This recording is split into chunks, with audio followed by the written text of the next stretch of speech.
आप देख रहे हैं विजय टाइम्स न्यूज, खबरें याफ्ता। अक्सर उत्तर प्रदेश और बिहार जैसे स्टेट को कहा जाता है कि शिक्षा जगत में बहुत पिछड़ा क्षेत्र है, लेकिन जौनपुर मैं वहीं आ रहा हूं सर। वास्तविकता ये नहीं है। आज जनपद जौनपुर में जो हम रिपोर्ट करने निकले हैं ये एजुकेशन से रिलेटेड ही है कि शिक्षा का विकास है तो कहाँ तक है और क्या स्तर है शिक्षा का। एक ज़िला है, 75 ज़िले में जौनपुर भी एक ज़िला आता है। अब ज़िले की बात कर लें तो वास्तविकता क्या है खुद सामने आने वाली है। कुछ ही पलों में हम उस व्यक्तित्व से आपका सरोकार कराने वाले हैं जिन्होंने इस जनपद जौनपुर को शिक्षा जगत के लिए बहुत कुछ दिया है। श्रीमान का परिचय यह स्वतः बताएंगे और कौशल्या देवी शिक्षण संस्थान जो डिग्री कॉलेज है और कल्पना इंटर कॉलेज है, ये मड़ियाहू में पड़ता है जौनपुर के, और हम वहाँ पे मौजूद हैं, हमारी टीम मौजूद है। विजय टाइम्स के माध्यम से हम आपको आज बताएंगे कि शिक्षा में, जौनपुर की शिक्षा में, या ये कह लिया जाए कि पूर्वांचल के बहुत सारे विभिन्न हिस्सों में शिक्षा जगत में इनका क्या योगदान रहा है, ये स्वतः बताएंगे। सर, पहले हम चाहते हैं कि कैमरे के माध्यम से आप सीधा हमारे दर्शकों को अपना परिचय बताएं। सर, मेरा नाम डॉक्टर रामजी मौर्य है। बनारस हिंदू यूनिवर्सिटी से मेरी PhD हैं। 33 साल तक मैं कल्पना इंटर कॉलेज का प्रिंसिपल रहा हूँ। 2012 में रिटायर हुआ हूँ। इस समय कल्पना इंटर कॉलेज और कौशल्या PG कॉलेज दोनों गाँव प्रबंधक हूँ। यही मेरा परिचय है। घर भी मेरा यही मड़ियाहू पड़ता है। जब मड़ियाहू डेवलप कर रहा था सर, उस दशक पे ले जाते हैं लोग, ऐसा कहते हैं कि वो एक दौर था कि जब मड़ियाहू का पूर्ण डेवलपमेंट नहीं हुआ जो आज देखने में तस्वीर नज़र आती है। तो ऐसे में आपको बहुत श्रेय जाता है उसका कि उस दौर में आप जैसे लोगों ने काफ़ी मदद की है। मतलब मड़ियाहू में उन लोगों की जो शिक्षा से बिल्कुल वंचित थे, दूर दूर तक कोई सरोकार उनका नहीं था। इसमें कहाँ तक सत्यता है सर? देखिए, जिस समय की बात है कॉलेज खोलने वाली बात, शिक्षा में यहाँ पर 2 कॉलेज थे। एक BNB इंटर कॉलेज था, BNB PG कॉलेज भी था, विवेकानंद इंटर कॉलेज था, और कॉलेज नहीं था उस समय। जो है मैं 1978 में मैं वहाँ पर इंटर कॉलेज में, मैं अशोक इंटर कॉलेज में टीचर था मैथमेटिक्स का। LT की नंबर नियुक्ति हुई थी उसमें। तो यहाँ पर जो है दिक्कत तो थी शिक्षा की, क्योंकि ये पिछड़ा इलाका था, केवल एक ही कॉलेज था, समाज की आवश्यकता पूर्ति नहीं कर पा रहा था वो कॉलेज। तो मेरी बात समझ में आई, इसमें मैं मदद करूं, कुछ काम करूं।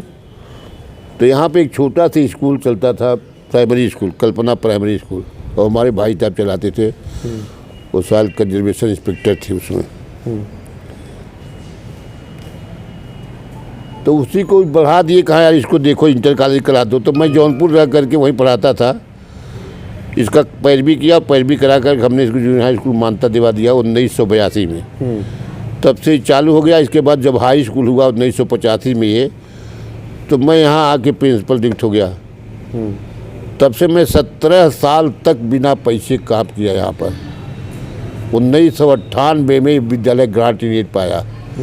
17 साल 300, 400, 500 रुपये पर हम लोग काम किया। उसी में जिए खाए, अपना चंदी चंदा मांग के किसी तरह से इसका निर्माण जारी रहा। इसके बाद 98 में जब आ गया तब मतलब कि ये वेल डेवलप्ड हो गया। तब से फिर उसी PG कॉलेज भी फाने, वो भी धीरे धीरे हो गया इसी में। आपको क्या लगता है सर, सन 70-71 के दशक की बात करते आप अभी तक यहाँ पहुँचे हैं, अपने अतीत के पन्नों पर गए हैं, उन यादगार लम्हों का भी जिक्र किया है जिनमें आप शरीक रहे। आपको क्या लगता है कि जो पहले की दशा थी शिक्षा की इस जौनपुर में, उसमें बेहतर सुधार आया है या मात्र सुधार आया है, या अभी वह स्तर नहीं? देखिए, प्राचीन काल की बात कर रहे हैं। जब मैं 1950 मेरी डेट ऑफ बर्थ है, तो उतना तो डेवलप नहीं था। प्राइमरी स्कूल थे, 90 रुपया मास्टर पाते थे। कॉलेज भी बहुत कम थे। विकास तो हुआ ही, इसमें दूरिया थोड़ी। और इसमें जो है सबका, जितनी सरकारें आई, सब सरकारों का क्रम से विकास होते होते तब यहाँ पहुँचे हैं। अब हर सरकार का सहयोग था, ऐसी बात नहीं किसी एक कहूँगा हो। विकास जो है एक आदमी किए थे, एक सरकार थोड़ी होता है, क्रम से कुछ नहीं। जैसे बिजली वाली बात है, बिजली उस समय भी थी, पंपिंग सेट उस समय भी थे, नहरें उस समय भी थी, लेकिन अब उसका स्तर तो धीरे धीरे टाइम के साथ साथ बढ़ता ही जाता है ना। विकास क्रम से होता है, आल आप सडन थोड़ी हो जाता है किसी का। वर्तमान में अगर कहा जाए तो क्या शासकीय व्यवस्थाओं से कुछ राहत जैसी बात आई है सामने? क्या शिक्षा को ले ली जाए बात? शिक्षा काम में जितना मुलायम सिंह ने किया, देखिए मैं पार्टी वाली बात नहीं कर रहा हूँ, अब किसी से पूछ सकते जितना ग्रांट रेट पे विद्यालय आए हैं, जितना उन्होंने दिया कोई सरकार नहीं दिया आज तक। इसको आप अपने रिकॉर्ड में गवर्नमेंट देख सकते हैं। मैं एज नहीं पूछ रहा हूँ कि मैं उधर पक्षपाती हूँ सपा सरकार का, लेकिन शिक्षा जगत में आप किसी भी टीचर से प्रिंसिपल पूछिए और रिकॉर्ड दिए जितना उन्होंने अनुदानित किया विद्यालय, किसी तक आज तक नहीं किया। और देखिए ये लोग भी आए हैं आयोग से, पूछ लीजिए, ये लोग भी देखिए बुजुर्ग ये भी बहुत ज़्यादा नादान नहीं है। जी जी। तो आपने मुलायम सरकार की तारीफ की और तारीफ नहीं कर रहा हूँ, काम की बता रहा हूँ। कार्यकाल में हाँ, विद्यालय वाली बात किया हूँ, सुनिए हमने बड़ी बात सुनिए। विद्यालय के मामले में जितना उन्होंने अनुदानित किया, जितना एड किया विद्यालय के, किसी सरकार ने आज तक नहीं किया है। ये लिखित भी मैं दे सकता हूँ और गवर्नमेंट देख भी सकती है, आप भी देख सकते, पता लगा कर। हाँ, हम कोई फर्जी काम नहीं कर रहा हूँ। अभी एक विशेष परीक्षा हुई थी और उसके परीक्षा संपन्न भी नहीं हो पाई कि पेपर लीक हो गया था। ये तो कभी है ना, तो हाल ही फिलहाल का एक वाकया था। हाँ, ये तो देख क्या यह निंदा के पात्र मात्र तक थे या इनको कड़े से कड़ा? बिल्कुल सजा देना चाहिए। सरकारी लाश होता है, पैसे का नुकसान होता है हर तरह से, ये तो राष्ट्रीय छत पहुँचा है, इनको बिल्कुल सजा देना चाहिए। सजा का पात्र है। ये जो अराजकता है ना, ये कोई बात है गवर्नमेंट कर रही है, उसमें तुम डिकाउंट कर रहे हो, इसमें सजा बहुत तगड़ा देना चाहिए।